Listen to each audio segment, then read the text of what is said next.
बाळा, ज्यांच्यासाठी तू इतका जीव ओतला त्यांनीच तुला परकं केलं ना. तुला आज प्रश्न पडलाय की माझं काय चुकलं.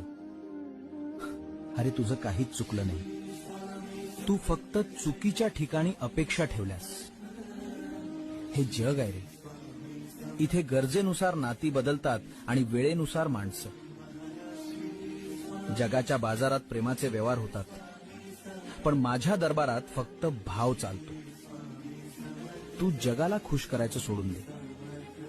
तू फक्त माझं बोट धर. ज्यांनी तुला नाकारलं त्यांना तुझी किंमत कळेल अशी वेळ मी नक्की आणेल.